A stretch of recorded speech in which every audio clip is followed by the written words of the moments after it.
आपने जो पहले गलती की वो की जी। उस कौन सी गलती कर दी आप? गलती ये की कि जिन मनुवादियों से अधिकार लेकर छीन कर लड़कर संघर्ष कर कर अपने बच्चों की कुर्बानी देकर लेकर वो तुम लोगों को दिए, उन्हीं लोगों को अपने सर पे बैठा लिया। बस आप आपको हथियार भी दे गए थे, लेकिन उस हथियार का आप सही प्रयोग नहीं कर रहे हैं। उस हथियार को आप खुद ही बेच देते हैं, चाहे अद्धे में देख लो, चाहे अद्धे पौवे में, पैसों में, साड़ी में, किसी भी चीज़ में, लालच में, मतलब उसको बेच देते हैं। आज उनके भी समझ में आ गई है कि ये दलितों की नहीं, ये काम करने वालों की पार्टी है, ये अन्याय के खिलाफ लड़ने वालों की पार्टी है, न्याय दिलाने वालों की पार्टी है, जो संविधान की रक्षा करता उनकी पार्टी है। तो आज वो लोग भी हमारे साथ कंधे से कंधा मिलाकर तैयार हैं और वो सिर्फ उस घड़ी का इंतजार कर रहे हैं कि कब वो इलेक्शन की डेट आए, कब वो उनके पास टाइम आए कि कब हम हाथी पे मोहर लगाएं और कब हम सुरक्षित हों। इस तरीके का खौफ है बहन जी का गुंडे मवालियों में। अब आपका अपने हाथ में है, आपके पास वोट का अधिकार है, उस वोट से आप चाहें तो वो शासन दोबारा ला सकते हैं 2022 में मुख्यमंत्री बहन जी को बना करके। दोस्तों, इसी कड़ी में मैं आपसे बात कराना चाहूँगा पूनम अंबेडकर जी से, जो बहुत बड़ी समाज सेविका हैं, पूरे भारत में उनका नाम है और आप सब लोग वैसे जानते भी हैं। कितनी कमी महसूस हो रही है अब बाबा साहब की? अगर बाबा साहब और कुछ दिन होते तो इस देश की दशा क्या होती? देखिए, बाबा साहब होते तो नहीं हैं तो बहुत दुख है, ठीक है, वो दुख कोई कम नहीं कर सकता, लेकिन होते तो जो आज दुर्दशा आप देख रहे हैं पूरे भारत में जी। जो हमारे लोगों की हो रही है वो नहीं हो पाती जी। क्योंकि वो जो देना चाहते थे वो देकर तो गए, लेकिन वो और दिन जीना चाहते थे, वो जी नहीं पाए। उनकी जो ये मन में जो सोच थी वो उनके साथ ही चली गई। इसलिए हम लोगों का, देखिए, बाबा साहब तो चले गए, कमी उनकी हम पूरी नहीं कर सकते, कोई भी नहीं कर सकता, चाहे जितना कर ले, उनके जितना कोई नहीं करने वाला है, लेकिन हम उनकी कमी, उनका जो मिशन है उसको पूरा कर सकते हैं। हम महिलाएं, ज़्यादातर तो मैं महिलाओं को ही कहूँगी, क्योंकि सबसे ज़्यादा तो बाबा साहब ने सबसे पहले जब उनको मौका मिला तो महिलाओं को ही अधिकार दिए, क्योंकि हिंदू कोड बिल लिखा तो उसमें सिर्फ महिलाओं को अधिकार थे, पुरुषों को नहीं थे जी। तो हम महिलाओं को आगे आना चाहिए, उनके मिशन को आगे बढ़ाना चाहिए। जो आज देश में दुर्दशा हो रही है, महिलाओं की हो रही है, चाहे दलित समाज की हो रही है, ये बाबा साहब तो आपको वो अधिकार देकर गए, सब कुछ देकर गए और आपको रास्ता भी दिखा कर गए, लेकिन आप रास्ते से खुद भटके हुए हैं। आपके पास सब कुछ है, आपके पास वोट की ताकत, सबसे बड़ी वोट की ताकत, क्योंकि बाबा साहब ने कहा था कि सारे जितने मैं आपको अधिकार दे जाऊँ वो ख़त्म हो सकते हैं, लेकिन एक वोट का अधिकार ऐसा है कि जिससे आप उन अधिकारों को सेव कर सकते हैं। तो मौका है, आपने गलती, मौका कैसे है, क्या है मौका, क्या है?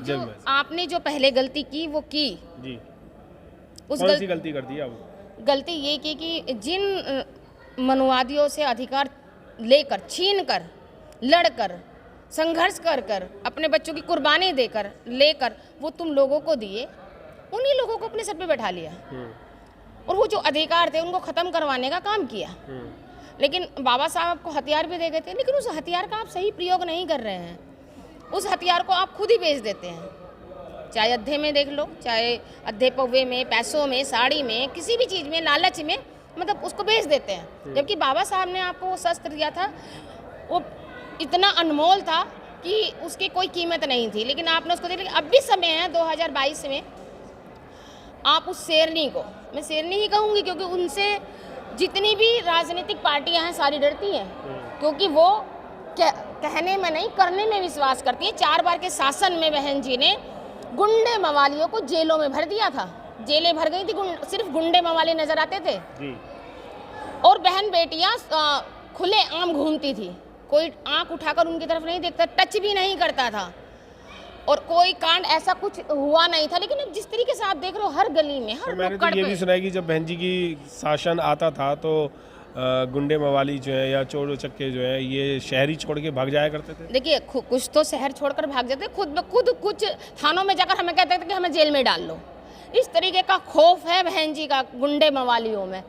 अब आपका अपने हाथ में है, आपके पास वोट का अधिकार है, उस वोट से आप चाहें तो वो शासन दोबारा ला सकते हैं 2022 में मुख्यमंत्री बहन जी को बनाकर, क्योंकि आपने देख लिया है मनवादी को बनाकर आपने अपनी वोट का जो गलत से इस्तेमाल किया उसका नतीजा भी आपको देखने को मिल रहा है। बहन जी को तो सब लोग ये भी कह रहे हैं कि वो बात नहीं करती हैं, मिलती नहीं है, प्राउडी हो गई हैं बहुत ज़्यादा, और मिशन जो था वो उन्होंने ख़राब कर दिया। अगर बात करने से शासन आता तो बात ही करने से आ जाता, काम करने बहन जी बात करने पे नहीं काम करने पे ध्यान देती हैं। और आपने अभी देखा है स्वर समाज में त्राही त्राही मची हुई है, स्वर समाज बहन जी के साथ आ रहा है, बहन जी को सपोर्ट कर रहा है, क्योंकि ये जो सत्ता आई है ये सिर्फ इन लोगों ने ये सोचा था कि ये सिर्फ हम लोगों के अधिकार खत्म करेगी, हम लोगों का आरक्षण चाहे संविधान खत्म करेगी। लेकिन आज स्वर समाज दुखी है, क्योंकि नौकरियां खत्म है, निजीकरण कर दिया है, तो जो खुश हो रहे थे आज वो भी दुखी है। देश की धरोहर बेच दी, देश बेचा जा रहा है, तो लोग दुखी है, हर स्वर समाज दुखी है। स्वर समाज चाहता है कि दोबारा बहन जी आए और सत्ता पर काबिज हो और उसी ईमानदारी से स्वर समाज के हित में काम करें। और बीएसपी को बीजेपी और एसपी जो है वो आगे ही नहीं आने देना चाह रही है, तो क्या करोगे आप? देखिए उनके आने देने से होने वाला कुछ नहीं है, क्योंकि जनता के हाथ में है सारा कुछ। अगर जनता चाहेगी तो बहन जी को ले आएगी, अगर जनता नहीं चाहेगी तो बहन जी को नहीं लाएगी, वो उनके हाथ में नहीं है। इसलिए तो सारे के सारे एक हो रहे हैं कि बहन जी को नहीं आने देना है, ईमानदारी से देश नहीं चलने देना है, क्योंकि ये सारे ही कोई सांपनाथ है, कोई नागनाथ है, ये कहते चोर चोर मुसेरे भाई हैं। ये सारे के सारे देश में डकैती का काम करते हैं, देश में बर्बादी का काम करते हैं। कि बहन जी हैं जो शासन जब उनका आता है तो देश में खुशहाली आती है, देश में जो क्या कह रहे हैं स्वर समाज के लिए नौकरियां निकलती हैं, स्वर समाज का ध्यान रखती हैं, हर क्षेत्र में उन सबका ध्यान रखें। क्योंकि आपने देखा होगा कि पर अखिलेश जी तो कहते हैं कि काम मैंने किया, योगी जी कहते हैं काम मैंने किया और हमारे शासन में बहुत अच्छा वो रहा। अखिलेश जी ने काम किया है कि आरक्षण का विरोध किया है।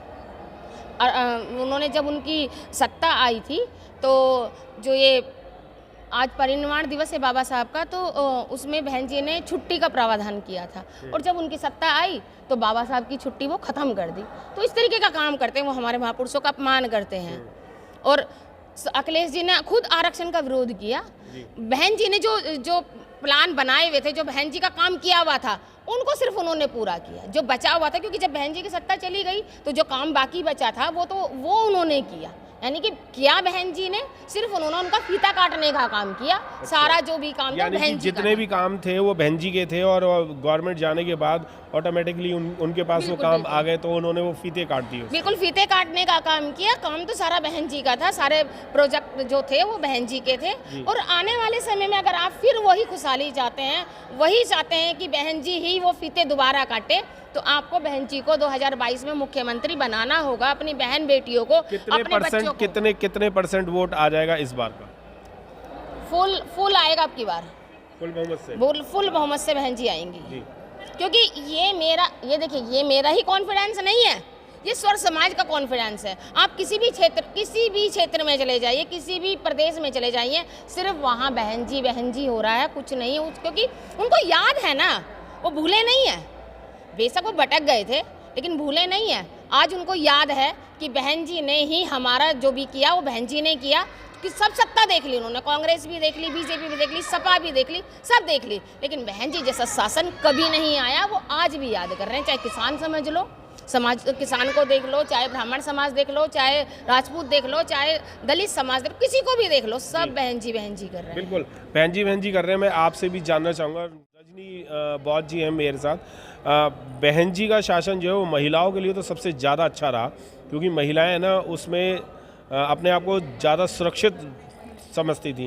तो क्या 2022 में सारी महिलाएं जो हैं वो एक मत होकर के वोट जो है वो क्या बहन जी को ही आएगा, बीएसपी को? जी बिल्कुल, ये आप सभी जानते हैं कि माननीय बहन जी की सरकार 4 बार रही है और 5वीं बार बनने वाली है, इसमें कोई दोहराए नहीं है। क्योंकि माननीय बहन जी की जो सरकार का जो काम है वो काम ही था कि जो 2007 में उनको पूर्ण बहुमत की सरकार दे के गया। क्योंकि सब लोग इस चीज़ से परेशान हो गए थे कि कोई 15 दिन चलने दे रहा है सरकार, कोई 3 महीने चलने दे रहा है, कोई 4 महीने चलने दे रहा है। तो वहाँ की जो जनता को जो 3 महीने 4 महीने जो हमारी सरकारें रहीं, उस दौरान माननीय बहन जी ने वो काम किए जो मान्यवर साहब ने जो पहले से निश्चित कर रखे थे। जैसे कि हम अगर गरीबों की, जो गरीब थे, जो जिनके पास रहने के लिए घर मकान नहीं थे, तो उनको वो जो सरकारी ज़मीनें थी, हाँ, उनको पट्टे करवाए। ये मान्यवर साहब का पहला उन्होंने बोल दिया कि आपको वो काम करने हैं जो काम आज तक कोई भी सरकार नहीं कर पाई है। उन गरीबों के लिए उन्होंने पट्टे देने का काम किया। और ऐसे बहुत सारे जो शासन प्रशासन की वजह से बहुत सारे लोगों के साथ उत्पीड़न होता था, बहुत सारे लोग परेशान होते थे। हर छोटी छोटी बात पर जो दबंग क्या कहें, मक्कार लोग आकर के उनके ऊपर शोषण करते, मारपीट करते थे। तो ऐसे लोगों को सबक सिखाने का माननीय बहन जी ने बहुत अच्छा काम किया। उन्होंने बहन जी के शासन में महिलाओं के साथ ऐसा शोषण नहीं होता था? देखो, महिलाओं के साथ बहन जी के शासन जब शासन चल रहा था तो प्रशासन इतना सख्त कर दिया था माननीय बहन जी ने।